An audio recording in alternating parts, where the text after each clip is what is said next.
बिस्मिल्लाहिर्रहमानिर्रहीम। अस्सलाम वालेकुम डियर स्टूडेंट्स। आज हम सेल मेम्ब्रेन को कंटिन्यू रख रहे हैं। स्ट्रक्चर ऑफ सेल मेम्ब्रेन जो सिंगर एंड निकोलसन ने 1972 में दिया था, फ्लूइड मोज़ेक मॉडल, उस पर आज हम डिस्कस करेंगे।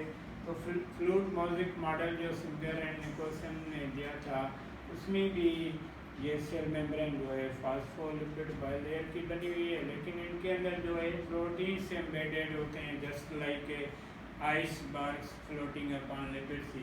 तो इनके अंदर जो प्रोटीन्स होते हैं, एक्सटर्नल सरफेस पे जो प्रोटीन्स एम्बेडेड होते हैं, ये फ्री भी होते हैं, इनको पेरीफ्रल प्रोटीन भी कहते हैं, और इनर सरफेस पे जो प्रोटीन्स होते हैं इनको इंटीग्रल प्रोटीन कहते हैं।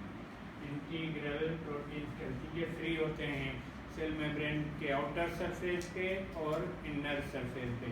दूसरे प्रोटीन जो इसके अंदर एम्बेडेड होते हैं फास्फोलिपिड बाइलेयर के अंदर मर्ज्ड होते हैं, वो दो टाइप के होते हैं। एक जो है सिर्फ एक लेयर में एम्बेडेड होता है अपर सरफेस पे, दूसरा इनर सरफेस पे, उनको सिस प्रोटीन कहते हैं। और ये जो प्रोटीन है उनके दो रीजन होते हैं। एक वो रीजन जो हेड रीजन फास्फोलिपिड के लेयर के अंदर होता है, वो इसका हाइड्रोफिलिक होता है। Hydrophilic means water soluble. और दूसरा जो है हाइड्रोफोबिक होता है, फेट सॉल्युबल। हाइड्रोफोबिक होता है, वाटर इनसॉल्युबल। तो ये प्रोटीन भी एम्बेडेड होते हैं। एक अपर लेयर जो है फास्फोलिपिड का, उसके पूरे लेयर के अंदर मीन्स इसका हाफ पोर्शन जो है हेड रीजन में होता है, हाफ पोर्शन जो है फैटी एसिड के टेल रीजन तक होता है।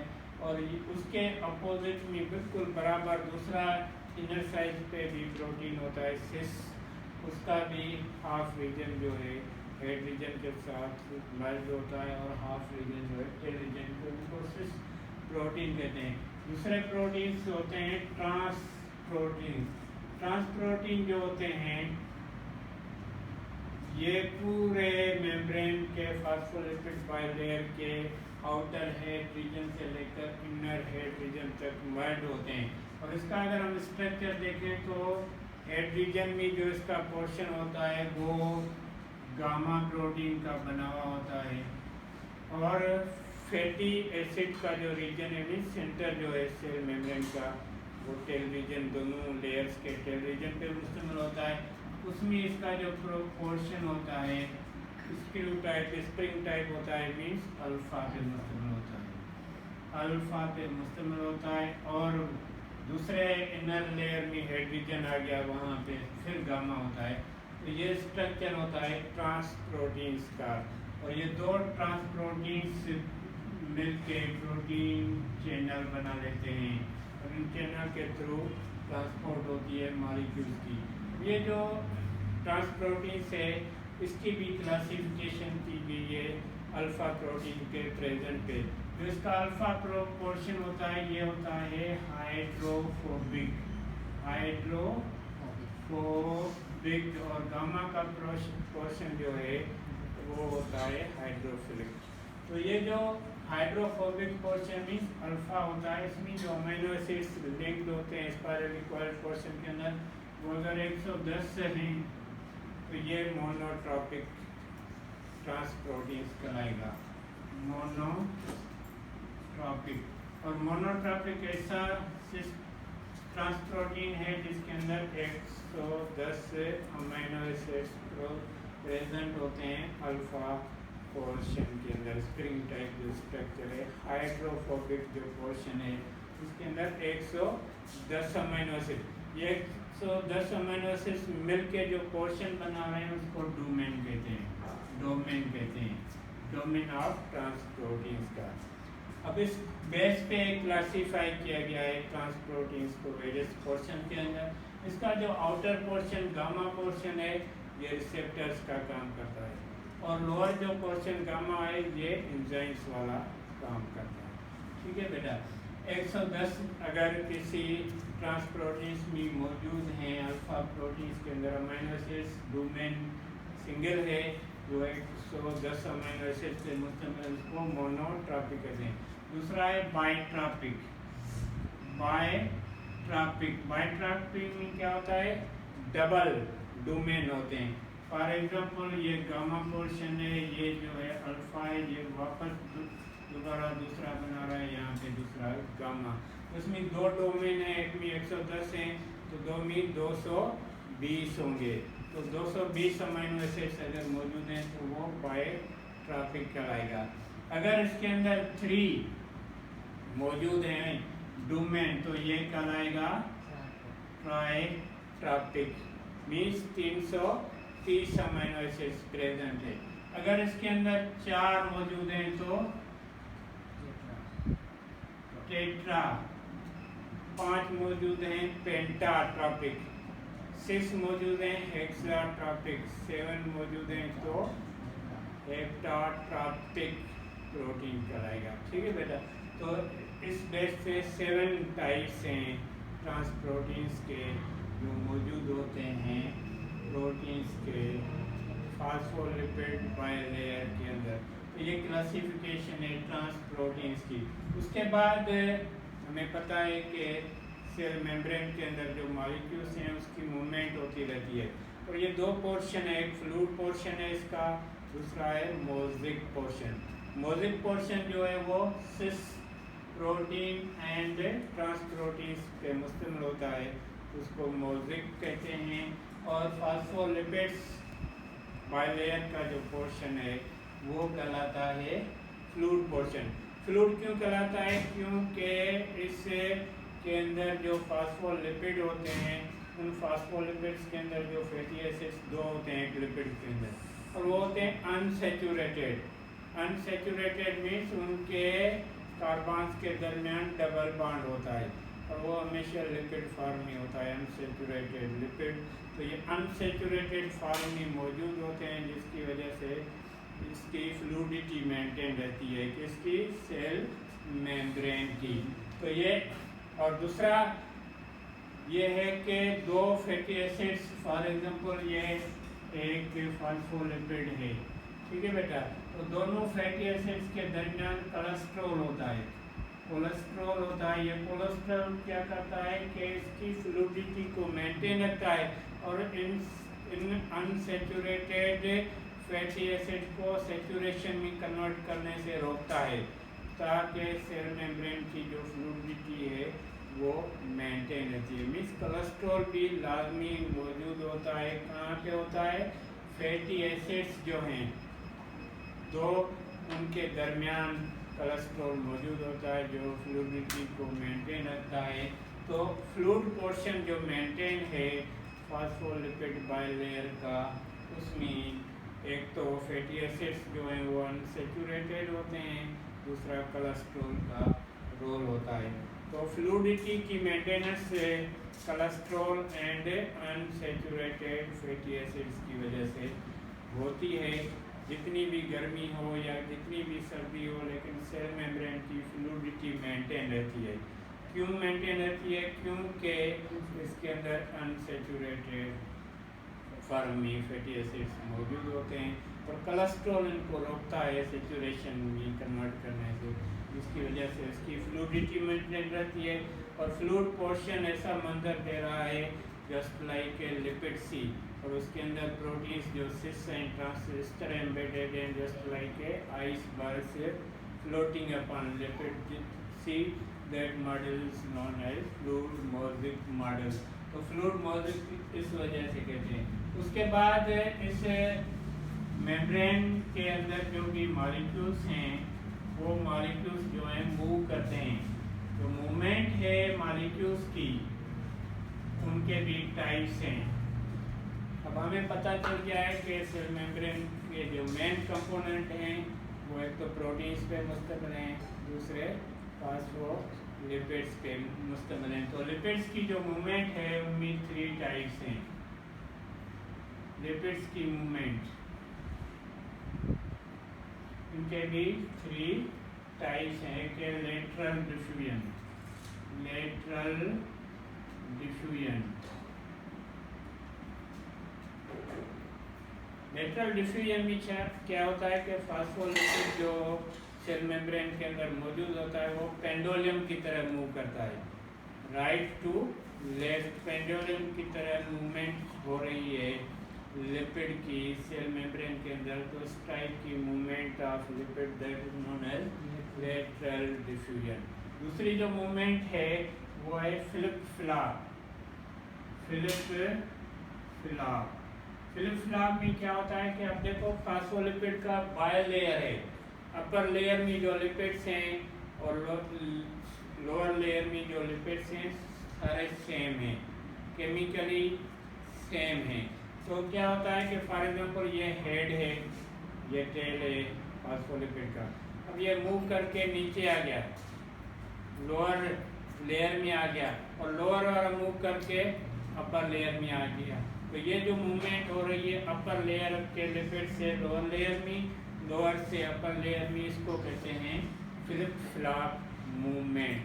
ठीक है बेटा, फ्लिप फ्लॉप में क्या, फॉर एग्जांपल ये हेड है, ये मूव करके लोअर रीजन में आ गया, और लोअर रीजन वाला जो है ये मूव करके अपर रीजन में आ गया, तो इसको कहते हैं फ्लिप फ्लॉप मूवमेंट।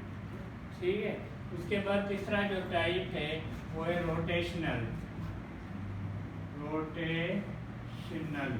रोटेशनल में क्या होता है कि रोटेट करते हैं लिपिड के मॉलिक्यूल। फॉर एग्जांपल क्लॉकवाइज या एंटी क्लॉकवाइज ये घूम रहा है, ये मार्कर घूम रही है, इस तरह घूम रही है, इस तरह घूम रही है, तो ये रोटेशनल मूव कर रहे हैं, क्लॉकवाइज या एंटी क्लॉकवाइज। तो इस टाइप की मूवमेंट ऑफ लिपिड्स को कहते हैं रोटेशनल मूवमेंट। तो 3 टाइप की लिपिड्स के अंदर मूवमेंट होती है, lateral diffusion, flip flop and rotation. उसके बाद प्रोटीन्स जो हैं उनके अंदर भी मूवमेंट होती हैं, और जो प्रोटीन्स लिपिड बायलेयर के अंदर एम्बेडेड होते हैं 2 टाइप के होते हैं, एक होता है सिस प्रोटीन, दूसरा होता है ट्रांस प्रोटीन्स। ठीक है बेटा, तो इनके अंदर भी जो प्रोटीन्स के अंदर मूवमेंट होती है वो 2 टाइप की होती है। प्रोटीन्स के अंदर जो मूवमेंट होती है वो 2 टाइप की होती है। लिपिड्स के अंदर 3 टाइप की मूवमेंट पड़ी, और प्रोटीन्स के अंदर 2 टाइप की, लेटरल डिफ्यूजन एंड रोटेशन। अब लेटरल में क्या होता है कि ट्रांस प्रोटीन्स जो होते हैं 2 होते हैं, और एग्जाम्पल ये दोनों के दरमियान ये चैनल है। अब इनके अंदर लेटरल डिफ्यूजन में पेंडुलम होती है, तो ये मूव कर, एक हिस्सा इसका इस तरफ मूव करेगा, दूसरा हिस्सा इस तरफ मूव करेगा, फिर इस तरफ। फॉर एग्जांपल ये 2 हैंड हैं, इसमें गैप है, अगर इसको मैं इधर करा रहा हूँ तो ऊपर बड़ा हो जाएगा, फिर इसको वापस करूँगा नीचे वाला बस, तो ये पेंडुलम मूवमेंट होती है। पेंडुलम मूवमेंट के थ्रू वो पार्टिकल्स जो फोर्स से बड़े होते हैं वो सेल मेम्ब्रेन के थ्रू सेल के अंदर एंटर होते हैं, जिसके तहत ये लेटरल डिफ्यूजन मूवमेंट होती है। वो पार्टिकल्स जो फोर्स से बड़े होते हैं, तो ये जो ट्रांस प्रोटीन्स हैं ये मूव करते हैं, मूवमेंट की वजह से वो जो पार्टिकल्स हैं वो एंटर होते हैं सेल के अंदर इन चैनल्स के थ्रू, तो इसको कहते हैं लेटरल डिफ्यूजन। उसके बाद सिस प्रोटीन्स जो एम्बेडेड पड़े हैं उनके अंदर रोटेशनल मूवमेंट होती है। रोटेशनल 2 टाइप की मूवमेंट होती है प्रोटीन्स के थ्रू, एक तो उसका एक्सिस परपेंडिकुलर होता है लिपिड के अंदर, और उसके अगेंस्ट भी मूवमेंट हो रही है। ठीक है बेटा, और दूसरा पैरेलल होता है, उसके अगेंस्ट भी मूवमेंट हो रही है। तो 2 टाइप की मूवमेंट सिस प्रोटीन्स के थ्रू हो रही है, उसको कहते हैं रोटेशनल।